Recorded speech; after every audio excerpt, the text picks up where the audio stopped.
Hello guys, యూట్యూబ్లో నేను videos upload చేసి చాలా రోజులైందని చెప్పొచ్చు. అయితే ఇప్పుడు నేను ఒక అవుట్ఫిట్ ఫ్రమ్ స్క్రాచ్ చేసినాను, అది కూడా నా బర్త్డే కోసం. సో ఈ బ్లూ కలర్ చిన్న మిర్రర్ వర్క్ వచ్చిన ఈ శారీని ఫ్యాబ్రిక్ తీసుకున్నాను నేను కాకినాడ జమున జ్యోతిలో. మీటర్ అరౌండ్ 550 పడింది గైస్. సో టోటల్ 5 మీటర్స్ తీసుకున్నాను, అంటే 2500 2800 బండి నాటుకుంది ఇది. అండ్ ఈ మెటీరియల్ తీసుకుని ఆల్రెడీ 1 year అయిపోతుంది. సో ఫైనల్లీ దీనికి ఈ బర్త్డేకి ముహూర్తం కుదిరింది. నేను అవుట్ఫిట్స్ని రీక్రియేట్ చేయను, ఇన్స్పిరేషన్ తీసుకుని దానికి నా టచ్ యాడ్ చేసి ఇది చేసి ఏదో చేస్తుంటా. సో ఇప్పుడు నా డ్రెస్కి ఫ్రిల్స్ పెట్టుకుంటున్నాను, అంటే స్మాల్ ఫ్రిల్తో స్టిచ్ చేసుకుంటున్నాను. So finally day 1 cutting and stitching అయిపోయింది. దీన్ని ఒక 10 days మళ్ళీ పక్కన పెట్టేశాను.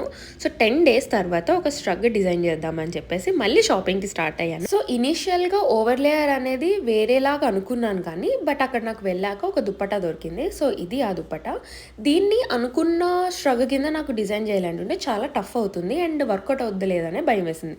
సో అప్పుడు ఏం చేశానంటే, ఉపాసన గారు ఒక దుప్పటాన్ని ఇట్లా రీక్రియేట్ చేస్తారు వాళ్ళ సిస్టర్ వెడ్డింగ్స్లో. సో సేమ్ ఇట్లానే నేను కూడా ఓవర్ లేయర్ కింద స్టిచ్ చేసుకుందాం, ఈజీ అయిపోతుంది అండ్ ఆల్రెడీ క్రియేట్ చేసిందే కాబట్టి సేఫ్ సైడ్లో బాగాలేదు అంటే ఉపాసననే వేసుకుంది, నేను వేసుకుంటే మీకు ప్రాబ్లం ఏంటి అనొచ్చని. సో ఇలా అయితే తీసుకున్నాను. అండ్ హ్యాండ్స్కి కూడా నేను కాలితే బయటకు ఓపెన్ కింద ఇచ్చుకోవచ్చు, కానీ ఇప్పుడు ఓన్లీ ప్రెజెంట్ నెక్కి మాత్రమే ఇచ్చుకున్నాను. దీనికైతే ఇంకా కొన్ని చిన్న చిన్న ఫైనల్ టచెస్ ఇవ్వాలి. సో అవన్నీ కూడా నా బర్త్డే గెట్ రెడీ విత్ మీలో చూద్దరు కానీ. Subscribe down below. బాయ్.